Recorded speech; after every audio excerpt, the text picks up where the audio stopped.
What's up guys, my name is Griffin and today I'm going to be showing you how to make a really quick and easy 2D backing for your header or banner or whatever else you're creating.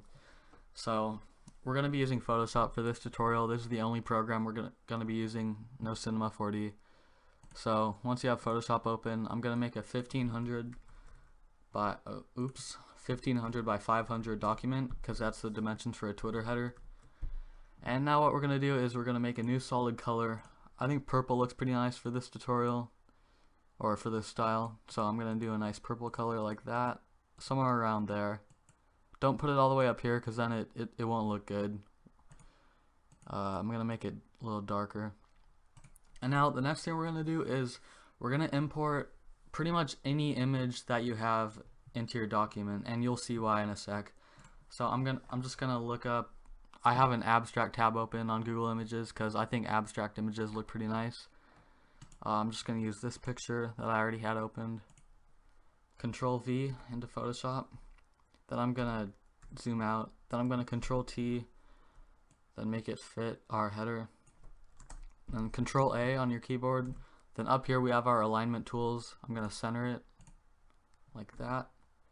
Then Control 0 will make it like zoom in so it your document fits your screen.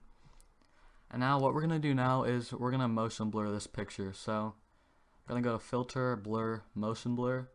Have your distance all the way up to 2000 so it gives us a nice texture. And I like to put the angle at 70 for what we're doing. Then enter. And then down here we're going to go to our adjustments. We're going to make a new black and white adjustment.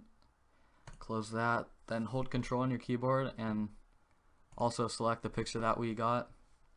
Then Control E to merge them. And then we're going to put the blending mode on that to overlay so it blends with the layer below it. So it already looks pretty nice, but obviously we're not done yet. What we're going to do is I'm going to add some Gaussian blur to the stock that we're using so it doesn't look so sharp. Let's see, I'm going to put it to like 20, or actually no, like 10. Yeah, that looks good. And you know what? I'm gonna make a little bigger. Alright, that looks good. So next thing we're gonna do is we're gonna add some lighting. So I'm gonna make a new layer by clicking that. Have your color at white. Then go to your brush tool, and we're gonna just use the circular brush. And then our brush is too small right now, so we're gonna hold Alt on our keyboard. Then right click on your mouse and then drag to the right. And you can use this tool to make your brush bigger or smaller. So make it like that big. Then we're going to add some lighting to the top so it looks really clean and nice. Alright, that's cool. And next thing we're going to do is we're going to add my personal color correction that I use for most of my work. And there will be a download link in the description, so be sure to go download that. Now I'm gonna open it, personal CC, and I'm gonna drag it on, and there we go. Now we have our color correction on it. The lighting is way too sharp now, so I'm gonna lower the opacity on the lighting we just did. I'm also gonna make it a little bit bigger. Alright, that looks nice. And now we can barely even see our backing right now, so I'm gonna turn up the purple. Or I'm going to make the purple a little bit brighter. There we go. That's good. And then next thing we're going to do is I'm going to make a new solid color. We're going to make the color white. And then what we're going to do is we're just going to do some random erasing just in random parts of it. And yeah, I think that's fine. Now we're going to put that to overlay. And as you can see, it gives the header some variation. And I'm going to Gaussian blur that so it doesn't look too sharp. I'm going to put it to like 120. Yeah, that's good.